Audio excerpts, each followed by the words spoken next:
Pigeons 420. Mr. Grow It.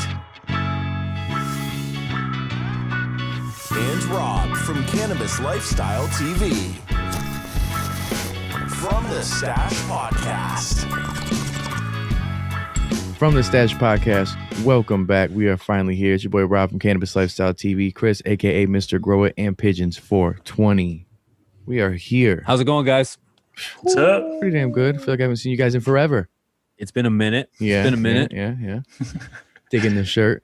Chris, digging the tee. I feel like I just sent it to you. I'm just like, I should've just- Chill Tech. oh, where am I? That way. Yeah, big shout out to Chill Tech. You know, a lot of times we got positive things to talk about in episodes. A lot of times we got things that are very happy most times. Other than maybe once we talked about something versus creators that was not so great. But this one kind of is going to start out in that area. But it gets better. It gets better. Stick along. You know, obviously stay here. But if you're in the U.S., you may have heard about this little thing we got called the war on drugs. Unfortunately, it's a real thing. And whether you live in a different country or you live in the U.S., you probably have been affected by it in some way. And unfortunately, this is something that a lot of times hasn't been really justly done, and how it's been put into our life really is something that some people may agree with. I don't know many. Most people are probably going to disagree with. In this episode, we're going to kind of go over some landmark times that affected this whole unfortunate war and where things are now, where it's gone from and to where it's going. So, yeah, let's get right into it. Yeah, and for me, I actually don't know too much about the history behind all of this. So for me, for this episode, I'm going to be learning a lot, I feel like, especially since Pigeons has a lot of knowledge on this. Rob, you've done your homework. You know all about this. I'll probably be asking some questions to you guys throughout this episode, which I think will be good. That's good. But yeah, for the most part, I think it's you guys are going to be running this one. I think it's absolutely crazy to think that it's 2021 in like just a little while here, and there is still such a thing as a war on drugs. We've put men on the moon. We've got rockets that land themselves back on Earth after they send people to space, but yet people are still going to jail for weed. It is incredible. It's incredible. And to think that this really all starts based on, intimidation, whether it's compensation for the small penis club. I don't know if you want to kind of label, Mr. Ainslinger, the original crusader that really brought all the negative attraction of towards cannabis from the American government. And it's just gnarly to see that how one country who gains so much influence in the world can have such an impact at pushing misinformation, propaganda, and misguiding our children for their future, and just the damage that can cause altogether. So, yeah, it's an incredible story. And it all involves cannabis. Well, on behalf of Americans that I know, we don't claim that man. He is not our people. You can take him to a different country. He is not ours. Wherever he originally came from, go back. Because, well, now he's not there, but his people. The main thing is, the people in power, when they put these things in place, no matter what your ethical feeling is on it, no matter where you stand, no matter what it comes down to, you don't have a choice. You have to follow these laws. And, one law that I can go back on that I know about off the top of the head a little bit, at least, is the bullshit tax against marijuana that initially came out in 1937. And that was, I believe, marijuana tax. Yeah, I believe, wasn't that marijuana to just kind of shit on hemp? That essentially, it controlled the regulation of cannabis. You could possess cannabis if you received a stamp from the government. However, the government handed out 0 stamps. So it was essentially the very first restriction or prohibition against cannabis. Yeah. What I heard was that there was, and this may or may not be true, is that plastics were created around the same time. And one of the reasons why that this was all passed was because there was some competition between, hemp having the same uses as some of the plastics. I don't know if that's true or not. Pigeons is I'm not. Yeah, when it comes to a lot of this information, a lot of it's just digging off of just the information that I've learned over the years, and anything that I can tie most of my information back to is based on the intimidation of the Mexican working class that was working in the United States in the early 1930s or in the early 1900s. They were bringing their wacky weed or whatever you want to refer to it as from home and using it after work. They were working in the fields and they would use it as a way to relax and kind of unwind from the day. And people were intimidated by this, and they essentially they were taking work away from Americans, and it was the first kind of way to penalize Mexicans for their conduct. And in terms of plastics or other sources, I'm not too sure, but essentially a lot of this stems on racism.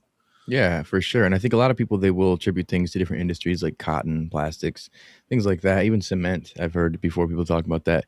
Or concrete. It just depends on, what research you're looking into. I know that a lot of this comes down to opinion, because the government's not going to say, hey, we did this to fuck over a race, or because we had influence from lobbyists from these industries to do.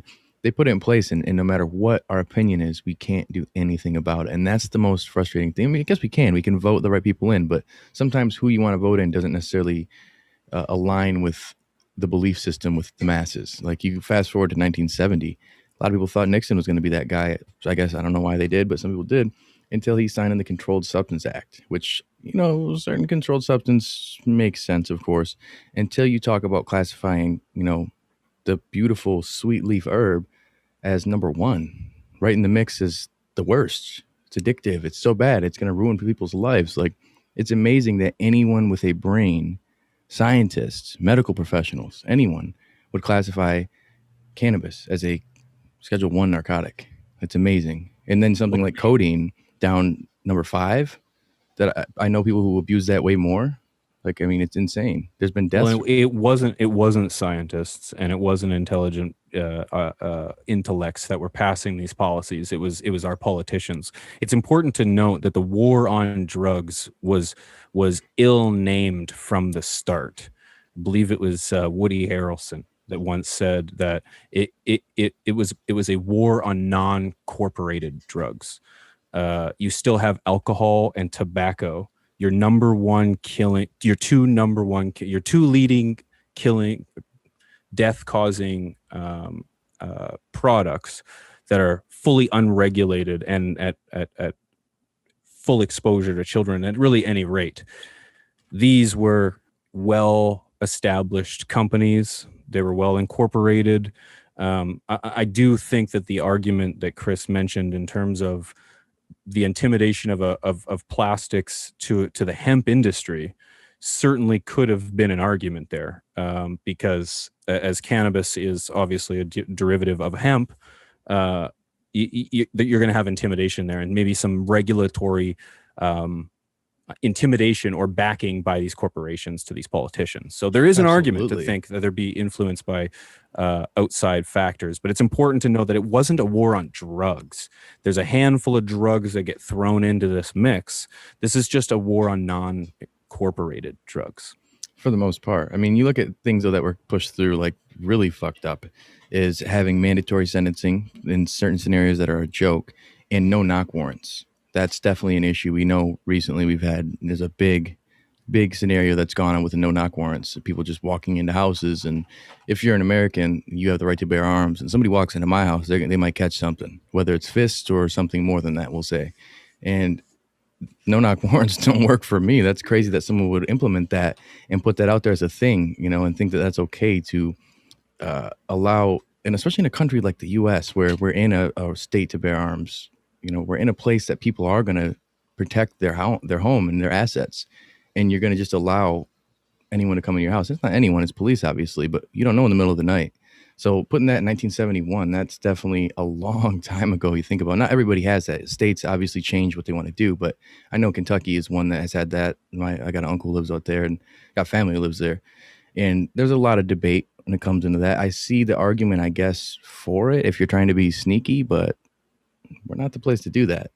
Then you fast forward to 1973, when things got even more like militarized in a sense, and even more weird is when the DEA was put out there, once the Drug Enforcement Agency became a thing.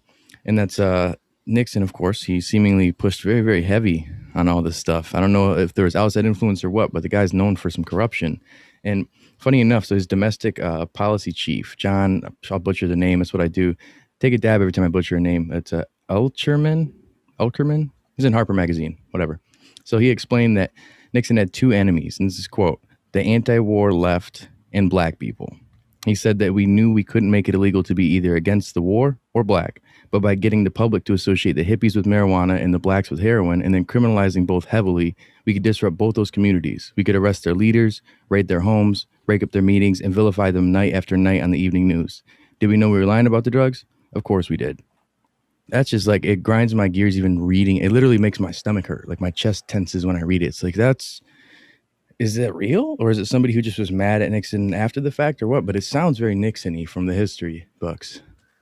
Yeah, that's pretty harsh. I mean, from the very little I know, one thing I do know is Nixon was the harshest, right? Arguably the harshest out of all, like, the presidents we've had. He was very against it. And then you kind of fast forward into, the mid 70s and Jimmy Carter, when he's campaigning to decriminalize cannabis, right? Well, and it's like, is it because of political reasons? Because the guy you just had before that is against a huge population of the country, and you may be able to get these other people being like, hey, I'm for the plant, but where did the actions go? Pigeons, you may know more about that. Well, I just think it's important, whether it's a political shift or a cultural shift. Up until the 1970s, you were being inundated with propaganda.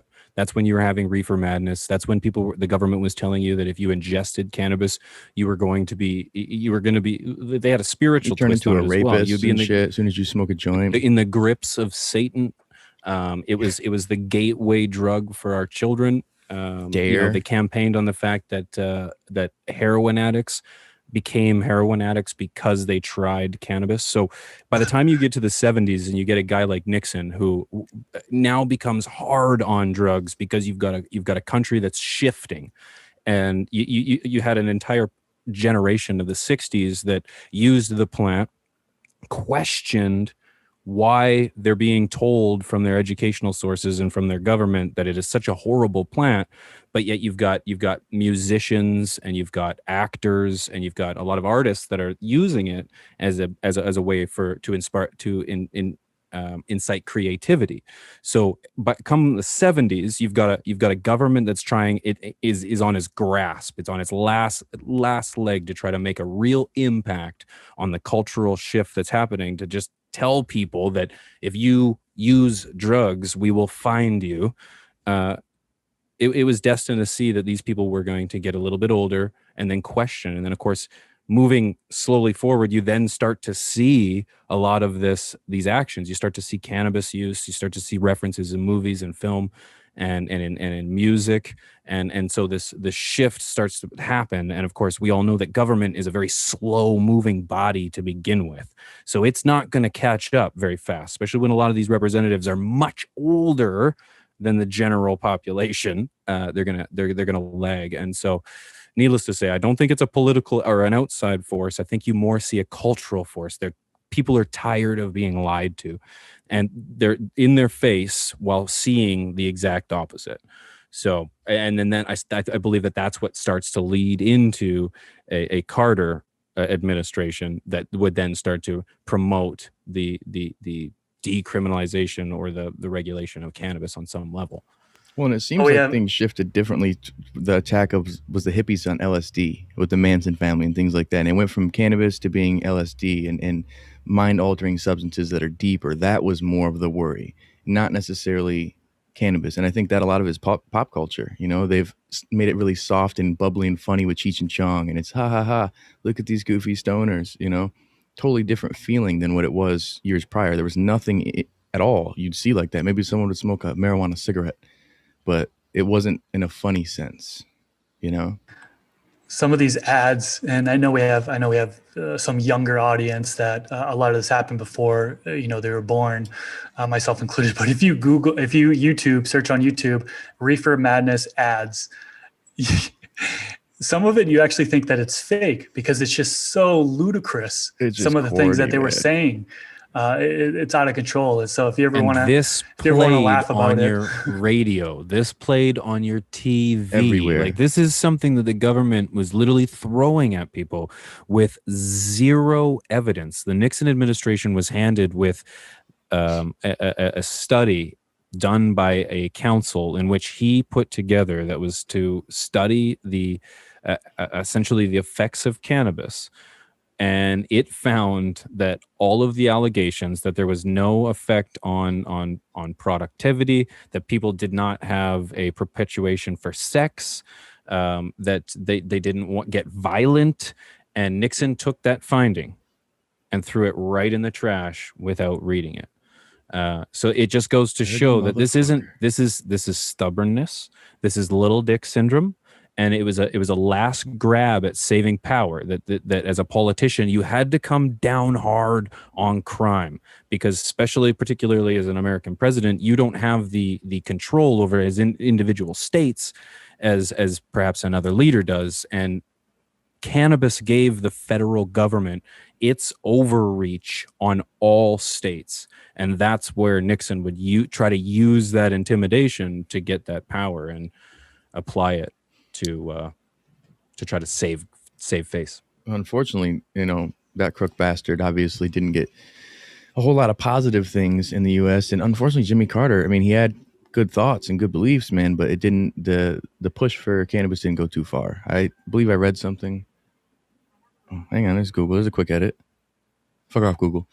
Anyways, so one thing that really is kind of startling to see is the only thing that went through. I think they tried to decriminalize an ounce of possession for an ounce, but that was really about it. It was only once the states started getting involved more did things change up. Yeah, I believe it was Michigan was the first state to decriminalize, followed by Oregon. That wasn't California? No, California is very late. No very shit, late. Michigan was? I'm a Michigan boy and I didn't even know that. You'll have to fact check me on that one. I think you're thinking about California as being the first to pass for medical. Right? Probably, yeah. That's what I'm thinking more. And that's what I'm saying is it took the states to intervene and to kind of jump into it before it became a reality for a lot of people. And it was really the federal government wasn't about it. And especially moving into the 80s, you got Just Say No, Reagan. And that's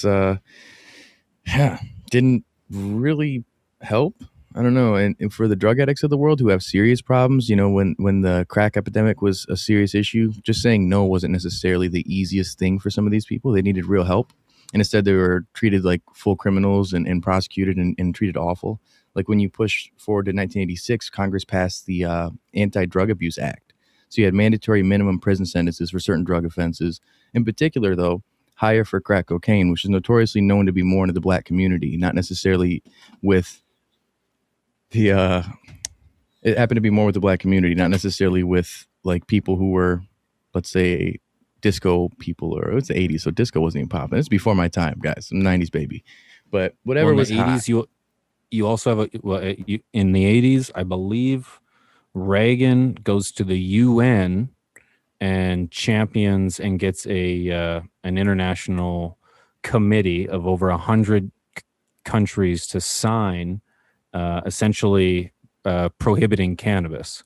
And then so now you're seeing the influence of America being put out on the international community, affecting hundreds of companies or countries with zero evidence, And then a lot of us, as a Canadian that I am, we suffered from many years of that war on drugs, mainly because we signed away our authority on it. So technically it's one of those resolutions that actually puts Canadians in violation of international law because we legalized the use of cannabis. Yeah, well, and like that's where, like I was saying, I was spaced out because I'm stoned. Obviously, the medicine is working, but you could have five. How this? What was it? The spaced out here, guys. The Anti-Drug Abuse Act. So 5 grams of crack, you can get an automatic 5-year sentence, but you can have 500 grams of powder cocaine to get 5 years. And literally, that's insane. The white community makes no sense whatsoever. Data showed that cocaine was more prevalent in white crowds. It just was, and crack was a lot more in the black communities. So what the hell? Like 500 While you're also grams? getting 2 to 10 years minimum for cannabis. That's insane. Like, I mean, people have gone and they spend, 15 years in prison for manufacturing. And like, what did they really do? They grew a little bit of cannabis at home. These people aren't Pablo Escobar. They're not out here trying to do real big things. And while some were trying to do something on a larger scale, to take away their entire life, I mean, majority of their adulthood or their childhood, even to teenagers, it doesn't make sense. It just doesn't make any sense. Have you ever heard of the 10 for 2? No. There was for the life of me, I can't remember his name. If you could fact check me, that would be fantastic, because I would love to be able to insert it here. But 2 for 10, he got 10 years for 2 joints. He was a Mexican fellow. I could easily just Google this myself. The biggest problem was the fact that he was a Mexican fellow. They were like, all right, lock him up. That's crazy, man. That's insane. I've smoked 4 blunts since we started this. Thank God we don't live in that 20 years. generation. 20 years I just did of smoking. That's insane. Well, just to fill in while you're searching that up, man, from some crazy stats that, again, makes my stomach hurt to even say, the rise in incarcerations of non-violent drug offenses from 1980 was 50,000, to 400,000 by 1997. 400,000 non-violent drug offenses. Majority of these were misdemeanors. It's just insane that this is what the people protecting us or trying to take care of the country are doing. Like, these are the people they're incarcerating. And it's basically slave labor. They incarcerate them and they're working for them and they're doing what they're told. Now they don't have to have people running the prisons. Now they've got people with cheap labor, privatized prison systems, and it incentivizes them to do these things where we've got non-crazy, non-violent, non-psychopath people that they can have working for them in prison. Like for like $1 Yeah, that's a what day. that's what I was gonna say, is that it's a benefit for the private prison system. The more lockups, the more money they make, right? Exactly. In 1990, we'll touch back on what Pigeons has there because that just makes my stomach turn. It's crazy, man. But in 1990, the Solomon Lottenberg. It was a Michigan man. Michigan man, what is going on? Yeah. I don't know my own history. That's sickening. Michigan, come on, guys. Get it fucking together.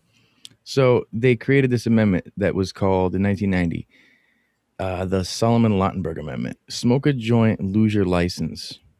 That was the law. A lot of people, mandatory 6 months driver's license suspension. Smoke a joint, lose your license for 6 months. But you could be a drunk bastard, and that's totally fine. You could be prescribed Xanax, opiates, no problem there. And at this time, our children are high on Ritalin, on Prozac. Our country's strung out on caffeine, tobacco, and alcohol. But not a single thing is being done about the war, like about these drugs. This war on drugs isn't attacking anything. Speaking of the war on drugs, so the wars that have fueled these drugs, like Afghanistan, these other places where all of a sudden we go to war there and the opiate epidemic comes in. Like you're looking from in the 90s, close to when we were in Iraq even, up to 1999 to between 1999 and 2018, almost 450,000 people died from overdosing on opiates. Straight up opiates. According to the CDC, the rise has happened in 3 different waves. In the 90s, it happened like in like a plague, they were saying, all the way up until 1999. And then it happened again in 2010, like crazy. And the third wave is coming in 2013. And majority of it's coming from fentanyl. People are dying from fentanyl. And the problem is they're marketing this stuff for, helping people who are, let's say, heroin addicts or who've already been doing these harder drugs. Or if you've gotten in a horrific car accident and you're prescribed to something consistently now, you do become hooked on these things.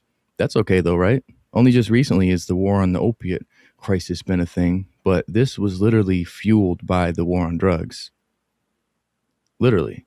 I mean, it's insane. I know people who, myself included, put on probation when I was a kid, and the only thing that you could do, and I probably shouldn't have been doing anything as a kid, let's be real, but I did, hindsight 2020, was either pills or drink, or if you could get your hands on it, some coke. And at that point, are those better alternatives than smoking cannabis that's going to stay in my system for 30 days? I don't think so. Yeah, it's a gateway drug, bro. It is. It's a gateway because of the government. That's why. Because they make things like that easier to obtain, but then it's harder to obtain cannabis because there's so much scrutiny on it. Yeah, 0 people have died from cannabis, right? Exactly. Yet opioids, what were the numbers you just mentioned? 450,000 people died Right. from And it just keeps counting. overdose Man. involving. Right. Yeah. But nobody's died from cannabis, but families, individuals communities have been destroyed because of cannabis. Exactly. Dude. Nobody's died directly because of cannabis, but I bet you there are deaths associated to cannabis that are at the hands of our government and our authority, like our enforcement or the enforcement that goes into cannabis. I could articulate it that better, but you get what I'm saying. I get what you're saying, dude. But that's where the focus is always on suppressing it. Whether it's the information, even down to something like YouTube. It's hard to find something. You can't even try to type something in the search engine, the search bar, and see what recommendations it gives you. A lot of times you don't see much once you type in that word, that magic word that we can't get monetized for. So that's the problem is suppressing the information and putting out false information has been the issue in a lot of, at least in the U.S. and I'm sure around the world, the globe has dealt with a lot of stupidity and ignorance intentionally. Like they put this in there. It's directed. It's not that they're just totally ignorant. They don't want this to come out there. They don't want people to be able to take over an industry that they can't control. And that's my belief system personally.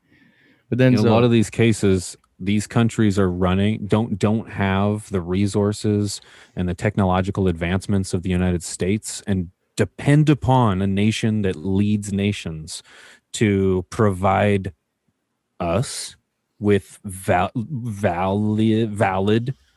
information and research and studies. And I think there's an argument to say that although ignorance comes into play, we followed a big brother, and thought there was maybe a father figure. We thought that there was guidance to be found, but we're clearly led astray. Oh yeah, dude. But that knowledge came many decades ago. However, our countries continue in many cases to enforce this, and there are many people that get forgotten about this. But the individuals, like this war on drugs, and if you forget about cannabis, even though the war on cannabis has destroyed people, there's so many people that have been stuck in a prison cell that need to go to a hospital. And these characters and these people are destroyed because rather than a medical future, or at least getting healthy, isn't an option. You're going to prison. Yeah. There's a lot of lost souls in this story of the war on drugs that get forgotten, that'll be never known. And that's one of the most unfortunate things to take away. I saw one clip. More unfortunate things to drop. Yeah, give something positive if you got it. It's so sad. Not positive, but go ahead. I'm about to roll another one. But one of the clips I saw from the early 2000s, I believe it was, and I'm sure people who are watching this have maybe seen it, but basically they raided this guy's house.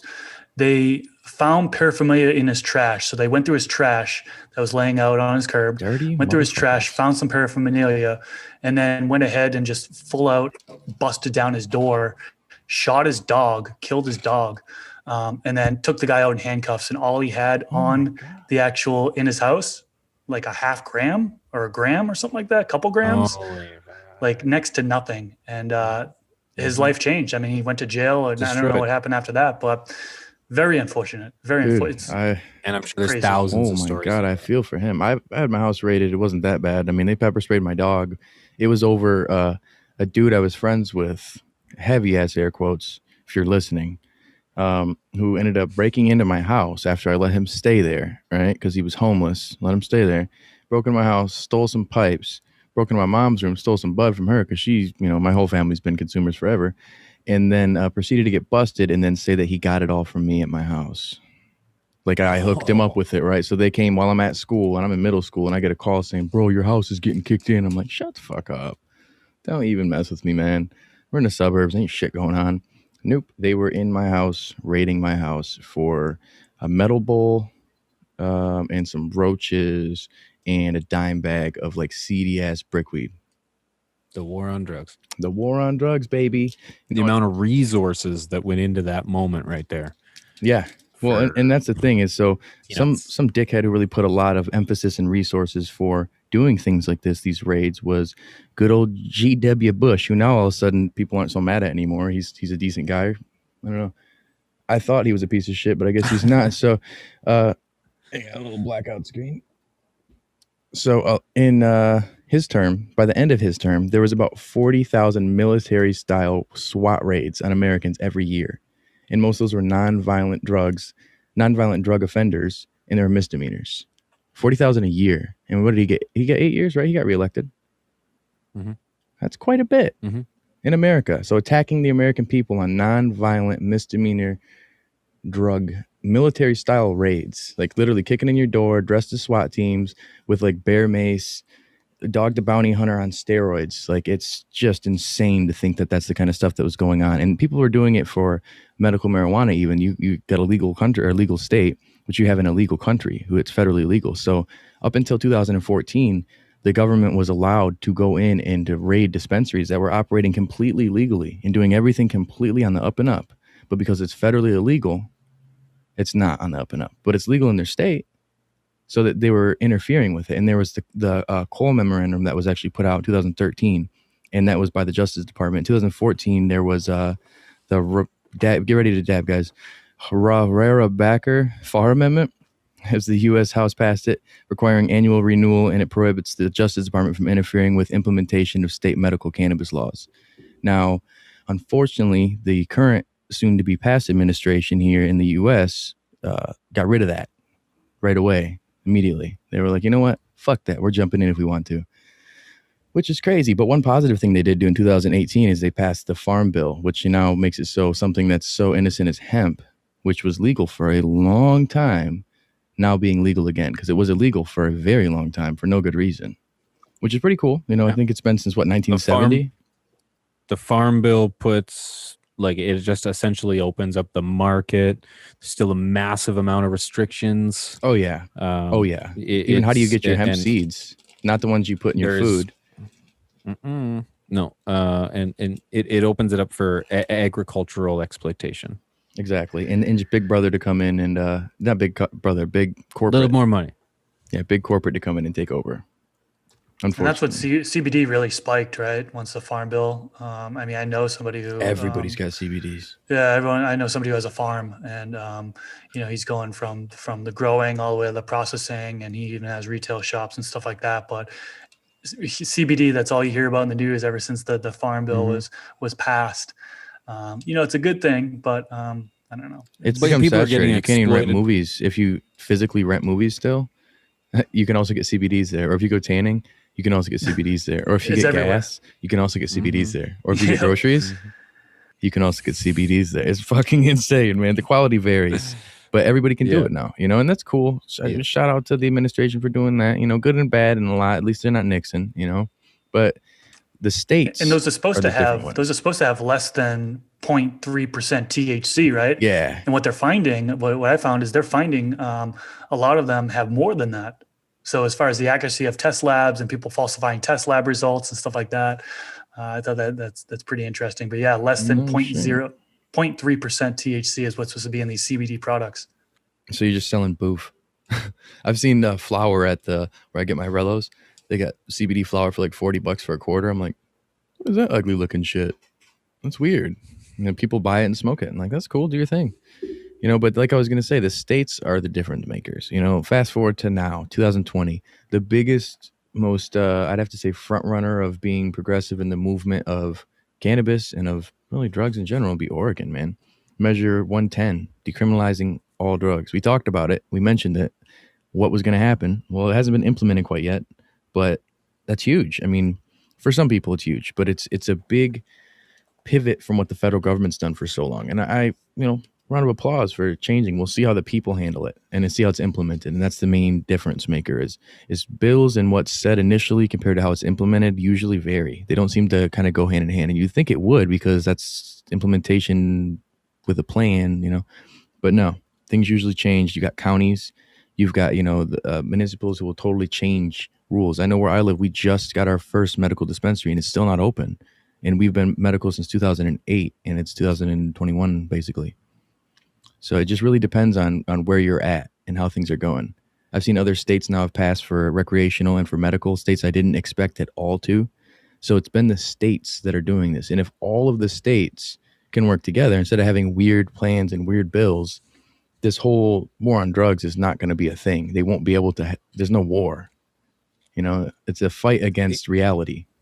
It's becoming more and more normalized. There's more and more lobbyists that are for cannabis, and laws are changing, you know, state by state, like you mentioned. I mean, was it South Dakota that passed both medical and rec It's crazy. this year, which is historic for sure.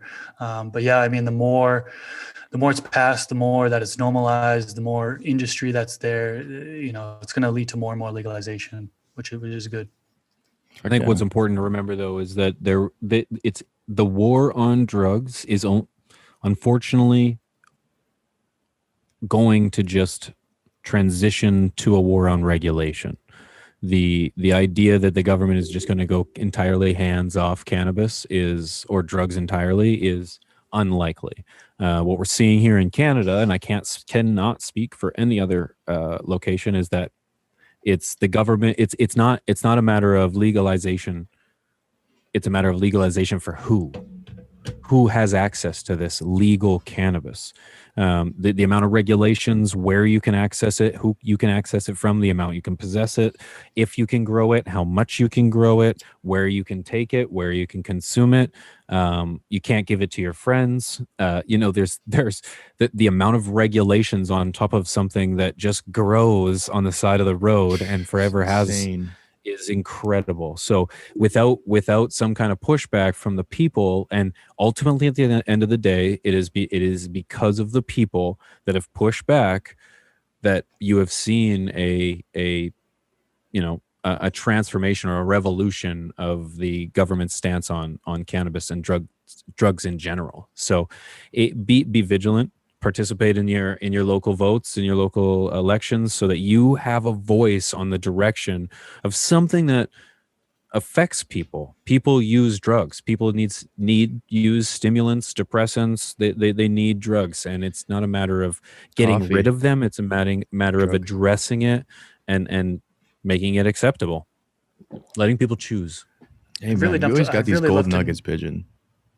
It really does.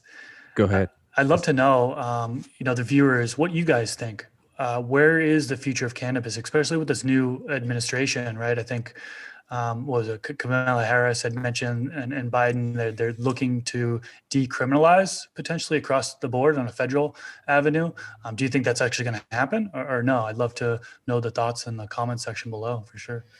Yeah, that's a good one. That might be another discussion. That might be for the Twitch channel. You know, speaking of, if you're just checking this out, you didn't see the other episode, depending on when we release this episode, about Twitch. We're going to be streaming over on Twitch, doing some live streams so we can engage with you guys more and talk more, shoot the shit a little bit, you know, in a somewhat safer environment. Probably going to do the first one over on Pigeons channel. And then going forward, going to have, from the stash.twitch.tv? What do you guys think? Watching live at www.tv/fromthestash podcast.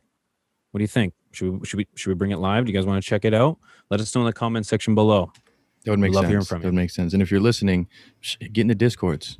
I just got into Pigeons. I didn't even realize. You got a Discord, Chris? I don't really use Discord now. I didn't at all. Shout out to Green Goblin for turning me on to that. It is quite amazing, man. Very robust. I never used it either, but the amount of resources you can pack into one tiny little area is actually pretty amazing, from voice chats to visual chats to garden tours to